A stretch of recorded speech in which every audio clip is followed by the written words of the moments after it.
sunlight cast a soft, golden hue over the small town of Lan Sak, painting the scene with a deceptive tranquility.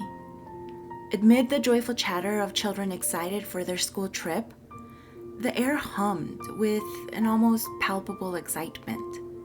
The bus, carrying 45 people consisting of 6 teachers and 39 students, stood ready, a seemingly reliable vehicle poised for adventure.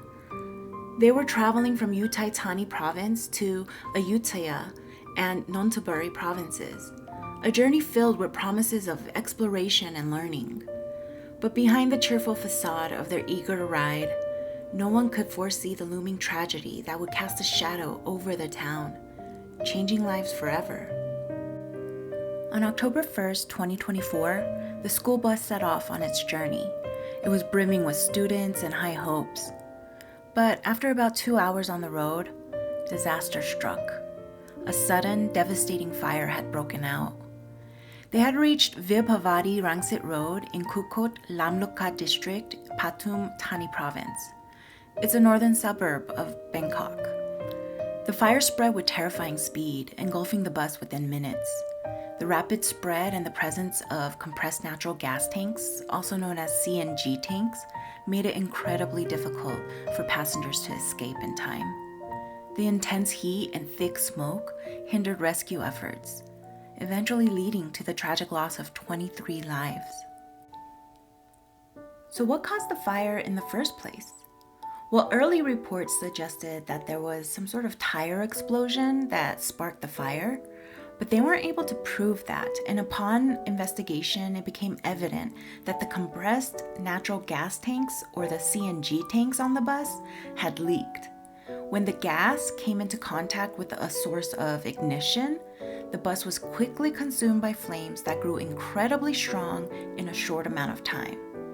The forensics police determined that the gas leak occurred at the front of the bus. However, the engines and fuel tanks were situated throughout the lower sections, causing the fire to spread rapidly. Most of the victims were seated in the rear, making it difficult for them to escape in time as the fire originated and spread from the lower sections, which was powered by natural gas. So here when we say lower sections, what's meant by that is that the engines and fuel tanks are housed below the bus, like on the ground level where the floor of the bus would be. So when it sparked, it quickly consumed the whole ground of the bus, so people standing couldn't walk through the flames to get to the door. The fire was reported around noon, and the firefighters arrived on scene within minutes. And although the rescue operations began almost immediately, it took several hours to fully extinguish the blaze and secure the area. The fierce heat and the presence of CNG tanks made it extremely challenging for rescuers to access the bus and safely evacuate passengers. Tragically, despite their best efforts, 23 lives were lost. So before diving into the charges, let's take a minute to clarify the differences between the roles and the responsibilities of a bus driver versus a bus operator, because this portion had me just a tad confused until I was able to dig into it a bit more. So the bus driver is responsible for operating the vehicle and ensuring the safety of passengers while driving. This includes navigating the route, following traffic laws, and addressing any immediate issues that arise during the trip.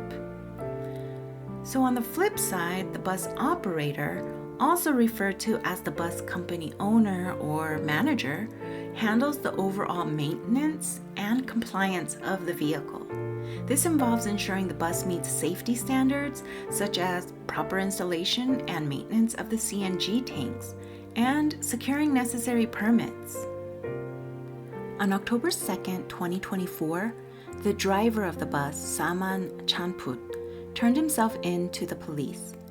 Although the initial investigation indicated that Chanput was not speeding at the time of the accident, he was charged with reckless driving causing death and injuries, failing to stop to help others, and failing to report the accident. These charges suggest to me that there were factors beyond the gas leak, such as potential lapses in safety protocols and oversight. Given his role as the bus driver, these charges relate to his conduct during the incident. So while the details are limited, I speculate that if speeding was not a factor, but he was charged with negligence in failing to report, he may have exited the bus without assisting others. I mean, this is purely an assumption on my part, so it should be taken just as such. Then, just a couple days later, on October 4th, 2024, the police filed charges against the bus operator, Panisara, for negligence causing death. This charge stems from her failure to exercise the care that a reasonably prudent person would have in a similar situation. The investigation revealed that out of the 11 compressed natural gas tanks installed, 5 of them were done without a permit. Her actions, or lack thereof, I believe potentially could have prevented the accident or at least mitigated its severity. While there still might have been a fire, compliant tanks might have been less aggressive, giving passengers a chance to escape. But again, this is just my speculation and my thoughts. Now let's take a look at the current conditions of the survivors. 19 children and 3 teachers managed to escape the fire, but 16 of them remain in the hospital with severe injuries.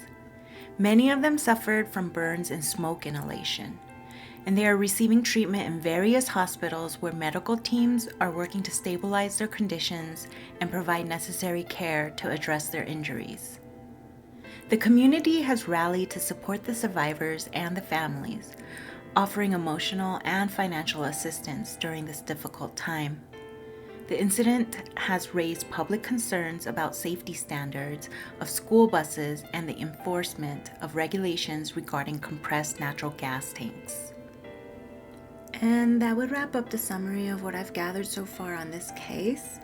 It really was a tragic one, and I believe it's still an ongoing investigation since the incident happened just a few days ago, just earlier this week. But ultimately, I'd just like to say that my thoughts are with the families affected, and I hope they find some measure of comfort during this incredibly difficult time. Thank you for listening. Bye.